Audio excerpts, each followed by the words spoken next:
Verdun, the inferno that would not end. Part 1. When the world began to collapse. In the freezing dawn of February 21, 1916, while most of Europe still slept, something monstrous began to move silently around Verdun. It was not an ordinary army. It was a killing machine, meticulously prepared to operate without mercy. More than 1,000 cannons German, positioned with mathematical precision, waited for a single order. In the early hours of the morning, the silence was torn apart by a roar so violent that people miles away believed they were witnessing the end of the world. Within minutes, the sky darkened, the ground shook as if it were alive, and Verdun ceased to be a city. It became a condemned target. The initial bombardment was unlike anything ever seen before. It was not meant merely to clear the way for infantry. It was designed to destroy men psychologically. Explosions followed one another without pause, day and night, turning entire hills into fields of smoking craters. Trees were ripped from the ground and hurled into the air like matchsticks. Forts once considered impregnable began to collapse, not because of structural flaws, but due to the sheer persistence of destruction. French soldiers, many of them young, could barely tell day from night. The noise was constant, crushing, overwhelming, maddening. Some covered their ears and screamed. Others simply curled up, waiting for the next explosion to be the last. The German plan behind Verdun was as simple as it was terrifying. It was not about conquering strategic territory or capturing a symbolic city. The goal was to bleed France to the point of total exhaustion, to force the French High Command to send man after man into a fixed point, turning Verdun into a funnel of human flesh. Every French soldier killed there represented an open wound in the nation's morale. It was a war of attrition taken to the extreme of cruelty. Verdun was chosen because the French would never abandon it. Defending that place was not merely a military decision, it was a matter of national honor. The trenches, hastily dug, soon became open graves. Mud clung to boots, crept up legs, and swallowed wounded men who could not move. Rats roamed freely, feeding on what was left behind, indifferent to flags and uniforms. The smell of gunpowder mixed with that of decomposing bodies, creating an almost unbreathable atmosphere. Soldiers went days without sleep, trembling not only from the cold but from fear. Many reported hearing voices amid the explosions, calling their names, even when no one was around. Within days, forts considered symbols of French resistance began to fall. Fort Douaumont, the pride of Verdun's defenses, was taken with almost no fighting. The news struck France like a blow to the heart. How could something so solid, so secure, have collapsed so quickly? The answer was simple and terrible.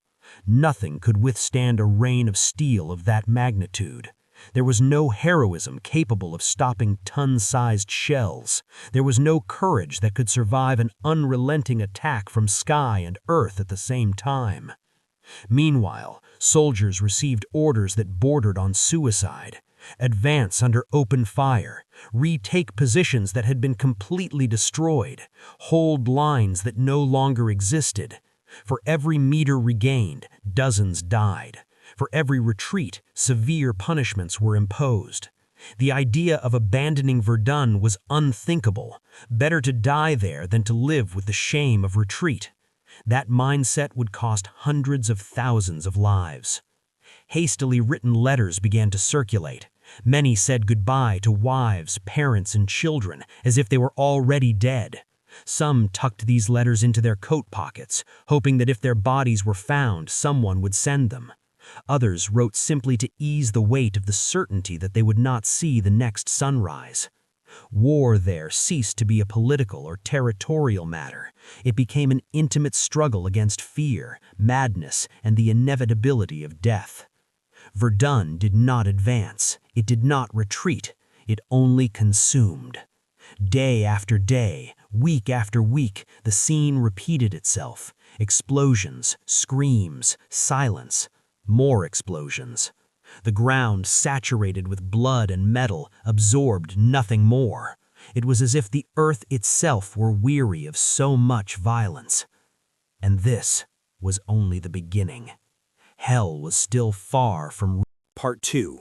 The routine of death and a mind in collapse.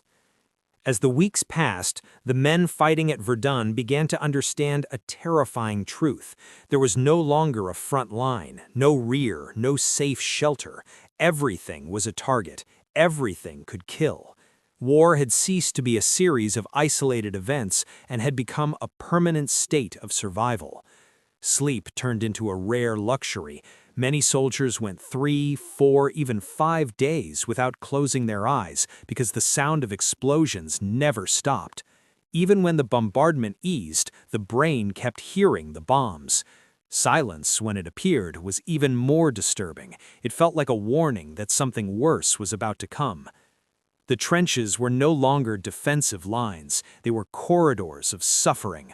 Mud rose to the knees, mixed with blood, feces, scraps of food, and human remains. Wounded soldiers slipped and slowly disappeared, swallowed by the ground, while their comrades tried to pull them out, often without success. Rats the size of cats multiplied, feeding on corpses that could not be buried. At night, they walked over living bodies, biting fingers, ears, and faces. Some men woke up screaming, convinced they were under attack, when in reality they were simply being gnawed at in the dark. Food arrived cold, when it arrived at all. Hardened bread, watery soup, spoiled meat. Water, drawn from puddles contaminated by decomposing bodies, caused illness, fevers, and infections.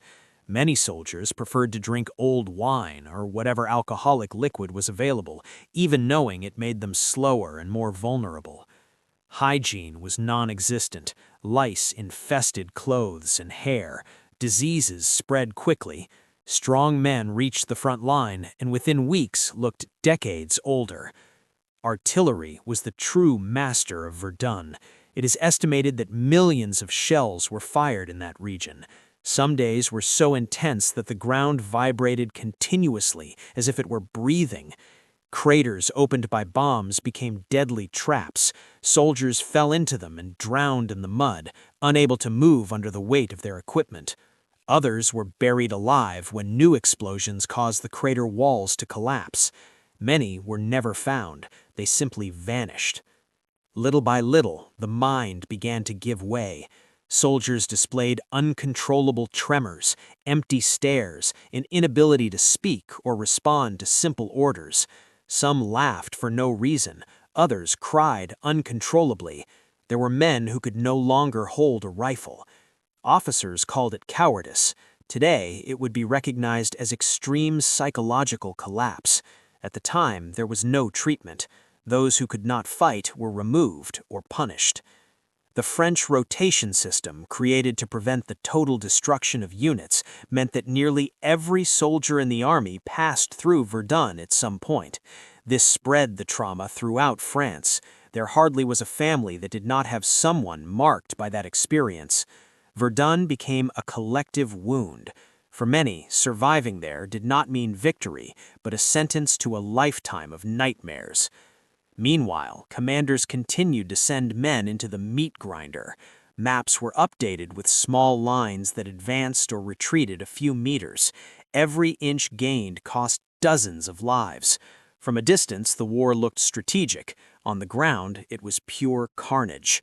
Soldiers attacked positions they already knew were destroyed simply to follow orders.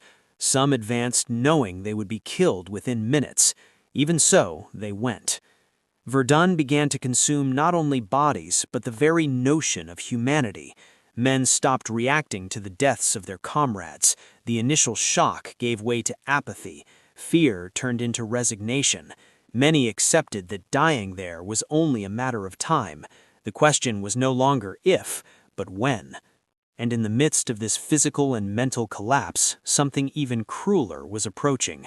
The forts, symbols of resistance, would become stages of extreme suffering. The worst was yet